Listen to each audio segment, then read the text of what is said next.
Hi everyone. Today we are watching a historic moment. Space about to launch NASA. So ថ្ងៃនេះអត់ទៅណាទេគឺសំខាន់មិនងាយមែនទេនៅ Florida they are about to launch the space rocket ship. We're about less than a minute from hearing whether this launch is a go or a no-go.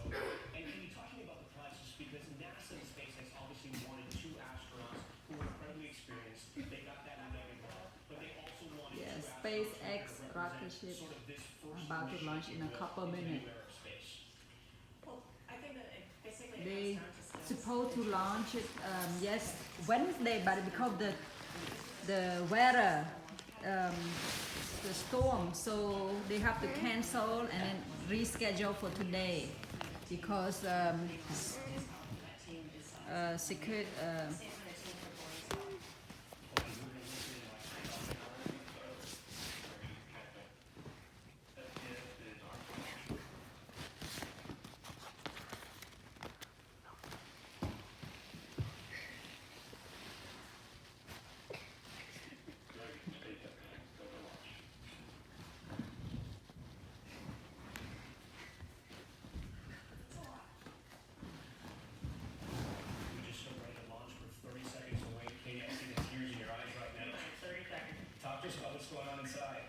It's a big deal for people to leave the planet. Okay, guys, 30 seconds. Come sit down.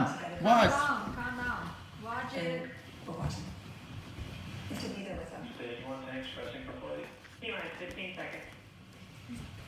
About to launch 10, 9, មើលបងប្អូនជួយមើលជាមួយគ្នាណាបងប្អូននេះមានទេយូរមកដល់ 4, 3, 2, 1.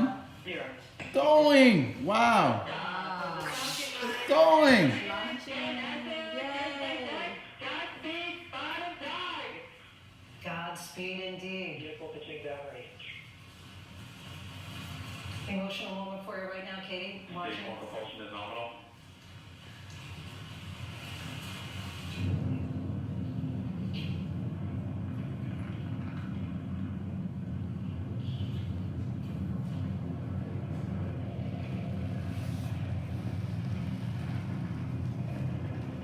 People on the ground will hear that.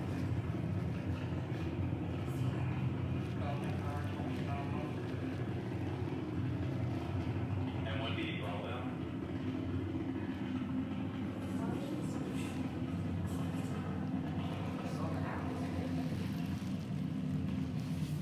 Katie and Christina, as we watch this, I'm thinking about what Bob Beckett told his family just before they left. Let's light that candle because you see that big, beautiful rocket, clear blue skies, and just headed straight on its mission.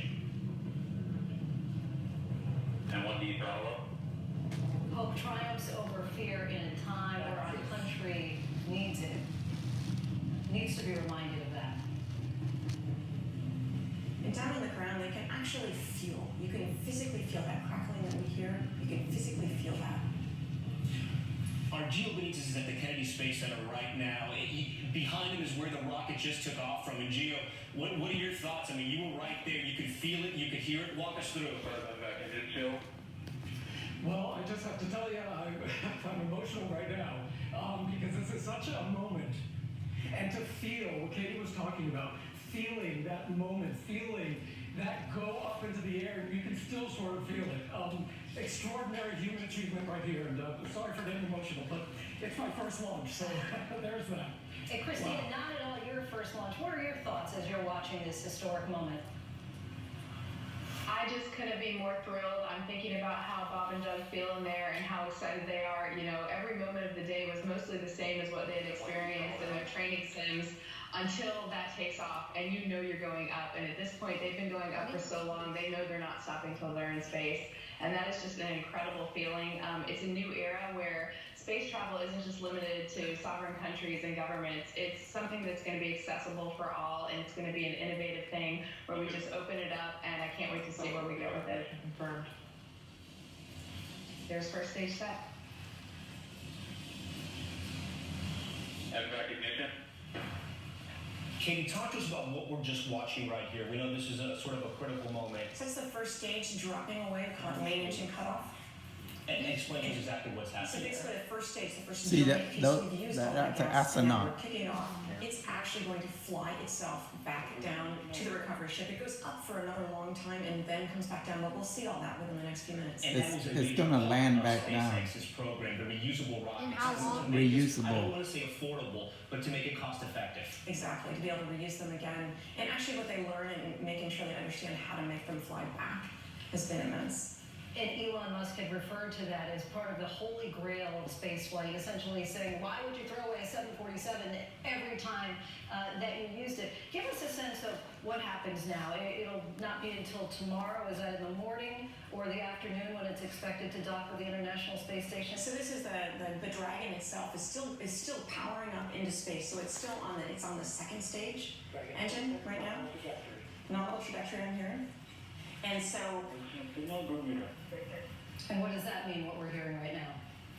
they're saying when the next abort site is. Like, so all the way up from North Carolina, basically Nova Scotia, over to Ireland, there are abort points. They are designated points that if something goes wrong, that will be the place. And there are, Where the Dragon capsule can come off. exactly. Propulsion is still nominal. And that particular abort that's available here actually made this less risky than the initial NASA space shuttle flights.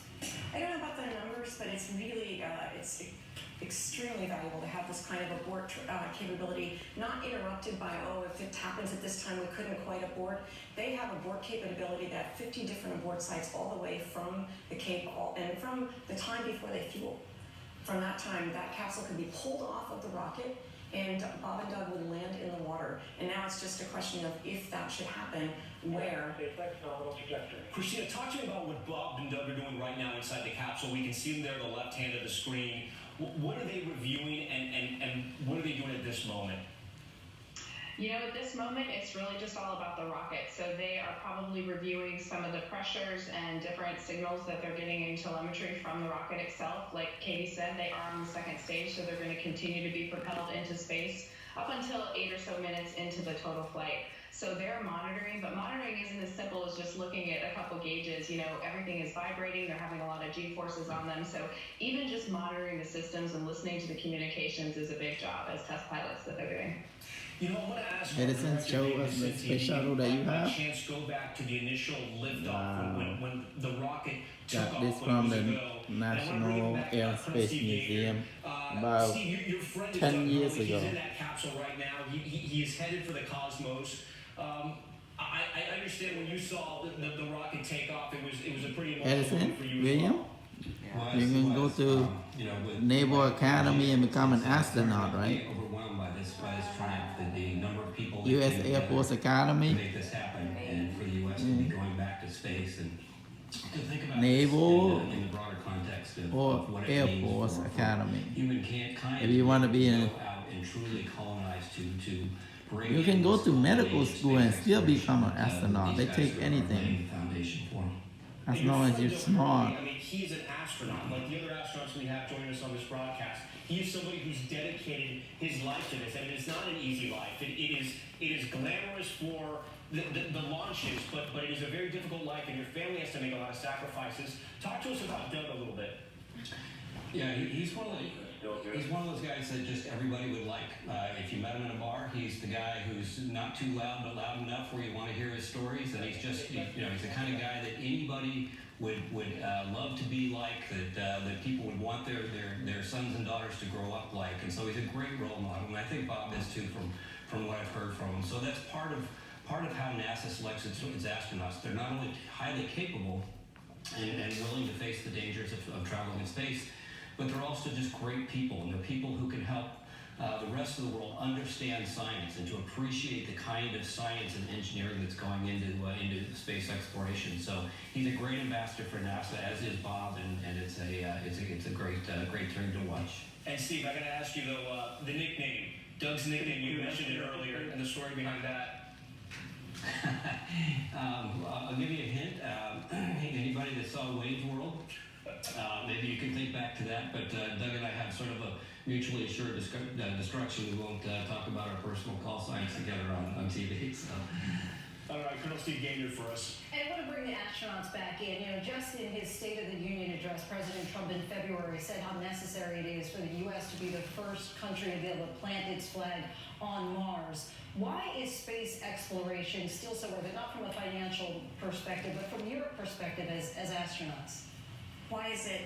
Space exploration. Why is that so important? And why would President Trump say it's so important, for example, for the United States to be the first country to plant their flag on Mars? It's about people. And people, I mean, having gone to space, I always thought that space was somewhere else. And then once you get there, you realize that Earth is just bigger than you thought. Home is bigger than we thought. And our place is this universe. And exploring further and further and further is what we do. It will be countries, individual countries that lead this, and yet we will be doing it together. And Christina, wanted to bring you back in as well. It seemed like you wanted to answer that question. Also, you can do that. Also, I'm curious, just to give us a sense, for most of us who have never been on the International Space Station, what they're about to be greeted by. Well, it's an amazing feeling when you come through that hatch, because the first thing you see is the face of someone that you trust, a crew member who you know has got your back. And finally, after being, in it's platform. It's going to come back down. For many, many hours. They're going to land on that thing. 20 hours. They know they're home, and they know that they're going to be well taken care of. And you start right away learning how to live this new life in microgravity on board a space station, carrying out your tasks and duties. And so it'll be interesting to see them make that shift from kind of test pilot to being in it for the long haul. And I know they're going to do an awesome job. Katie, you wanted to make a point here too. I was just hearing some awesome words, nominal orbital insertion. What does that mean? It means that they've gotten to space and they're orbit. All right, so that is a major moment here. They have entered space. If you've been watching the broadcast on the right hand of the screen, we are getting feeds in from SpaceX and from NASA. What we just saw right there, I don't know if the moment just happened, but it looks like the rocket booster just re-landed, right? That was the booster. That was the booster. That's incredible. It just launched into space and it just came down, and that was also a successful landing onto the ship, because just before that it wasn't there. And I'm going to correct her that I think they were calling that they're looking at a nominal orbital insertion. Okay. Because in 1 minute, less than 1 minute from now, we're talking about separation. Explain to us what that process is. So that means that we're actually going to be done using the second stage, and Dragon will actually separate. We have a very, it's a nice model, but I'm saying this is basic. It's not a Skywalker Ranch right here. But you have the Falcon rocket here, and you have the Dragon capsule. This essentially comes off, and it takes off from there. Exactly. And Doug and Bob aren't here. And they're going from here straight to the space station. That's correct. And this is not that large, right? The capsule itself is not that large. It's larger than what you think of for, Apollo, Gemini, but it's a small place, but it can seat 4. They've got 2 people in it. And the bottom part of that is actually going to stick with it, but they're actually living in the top sort of more triangular part there. And it's a throwback to the older missions, right? The bringing back of the capsule, if you will. Physics doesn't change. Right. Curious to get both of your perspectives.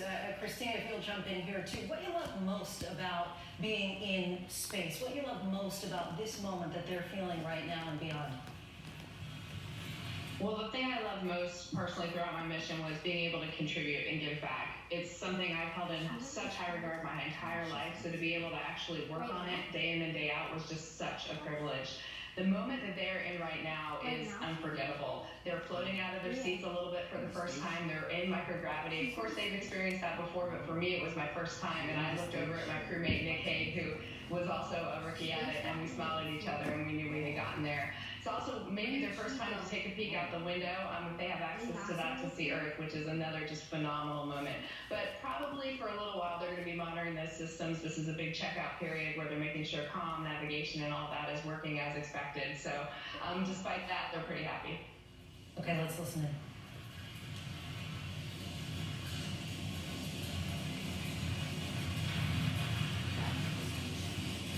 Dragon separation confirmed. Separation confirmed. Big smiles from both of you here. Compound 1 to emerge. This is an incredible moment right here. SpaceX, 2 astronauts, a private company, along with NASA. I know we are still very far from mission accomplished, but so far, where we are right now in this part of the mission, incredible. This is the safest place. If you're not down here on Earth, this is the safest place to be. Dragon, Chief is here. Dragon at ground. Bob Doug, on behalf of the entire launch team, thanks for flying with Falcon 9 today. We hope you enjoyed the ride and wish you a great mission. And we won't be able to hear from you. Congratulations to you and the F9 team for the first human ride for Falcon 9, and it was incredible. Appreciate all the hard work, and thanks for the great ride to space. That'll be all. All right, like proud of you guys and the rest of the team. Thank you so much for what you've done for us today, putting America back into low Earth orbit from the Florida coast. That'll be all. Good luck and Godspeed. Godspeed. So next, they're going to stay for a minimum of 1 month, a maximum of just over 100 days. Give us a sense of what the mission is now. Right now, they're getting ready for the rendezvous. So tomorrow is when they dock. It took people 8.5 minutes to get to space and about a day and a half or so to parallel park, right? So they're going to approach the space station, and before they do that, or while they're doing that, we're actually really, I mean, this is still a test mission. Every single minute of it is a test mission, and they've got some, well thought out tests to understand, does this vehicle behave like we thought it would? Can everybody have the right information at the right time? And does everything look good for docking? So there's a lot to do between now and tomorrow morning when they'll actually dock with the space station. And it's kind of like a ballet up in space. They'll be sort of like catching up with the space station. They're in orbit a little lower than the space station, and so they go around a little faster, and then they will actually do a burn to catch up with the station. And that ballet happens over the next 19 hours. Christina, talk to us about Doug and Bob right now inside of that capsule. Are they navigating the capsule, or essentially is it on autopilot being controlled and they're sort of worried about everything else?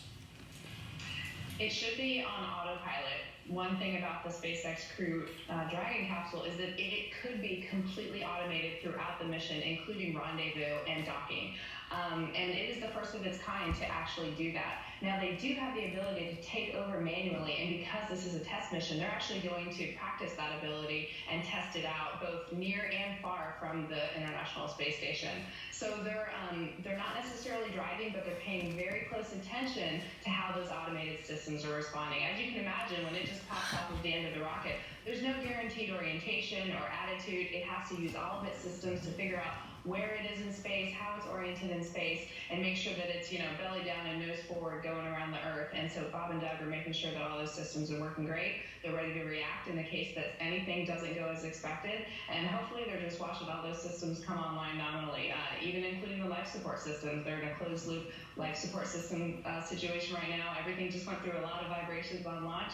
So hopefully they're just watching everything come up nominally.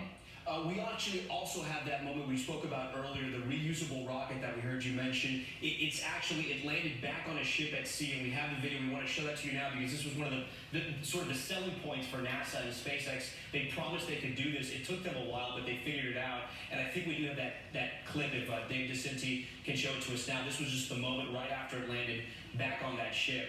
And you can still see some of the thrusters there as we see some of the smoke come off the bottom of the rocket. But an incredible moment, an incredible technology. And Katie, as you watch this, does SpaceX impress you more and more as you've sort of seen their journey from once they got into the space race and what we've seen today? Absolutely. I mean, I love that they bring things that are new ways of thinking, new ways of doing, and they and the NASA team have figured out a way to work on this together, which takes, I think, being brave enough to say this is what we see, this is what we can do, and NASA going, well, that is a different way, and vice versa. And so it's a pretty cool partnership, and yet it actually paves the way for other partnerships as well. And Steve Gaynor, I wanted to bring you back in just to get a sense of what that partnership means, and was it necessary, in your opinion, for spaceflight to reinvent itself for the 21st century? Yeah, I think if Elon Musk were with us right now, he would tell you that SpaceX has stood on the shoulders of NASA. And to Katie's point previously, this is a public-private partnership. So you're taking the best of government and the best of the private sector, and together, that's the triumph here today. This is the triumph that's going to drive the cost, increase the safety, reliable launch to orbit, that's going to allow us to put colonies on other planets. So to do that, we require the best from the private sector, the best from the government. And that's how we get to this launch today, and that's what the future will be. And give us a sense just again of why NASA is no longer launching astronauts itself. I mean, why involve private firms? Yeah, government. If we look at the COVID response, right, not great. So if we leave things exclusively to government, they aren't as agile. You know, if you go to the private sector, they're faster, quicker, better, cheaper. But you need government in something like this, where big science, very expensive big science is involved. And so this partnership between NASA and SpaceX, and in the future, there's lots of other companies that are involved here. You know, it's not. And very prepared for. I wouldn't be surprised if there's a little levity in the cabin. It's always good to take any opportunity you can to rib your crewmate, just to keep things light and to recognize that, you know, you do know what you're doing and you don't have to be too serious, despite the fact that you are very focused. I think one exciting thing coming up in the countdown is they're about to switch to autonomous power. And that's when basically they're in control of their own spacecraft. And that's a big moment because they know that they're going to be in that position, you know, until they dock with the space station. And they're just looking forward to feeling those engines go behind them. And Katie, you've talked to us before about how your first mission got scrubbed 7 times within the first 30 days. So, you know, Sade has a song, it's never as good as the first time. Is that true? Do you think that they still have the same excitement and anticipation about this trip? Yeah, I'm sitting here right now, actually, there's just this feeling. I feel it. And there's no, maybe yesterday, maybe this morning, I don't know, will it launch? I guess I'll go out there, the weather looks bad. But then you put that spacesuit on, you do all these things, and I have this good feeling about today. I do. No, I was going to say it's a lot harder to watch a launch, I think, than to be in one. I mean, when you asked about what they were doing. Well, because they've trained for this. They're ready. They're in the zone. Here, Ignition.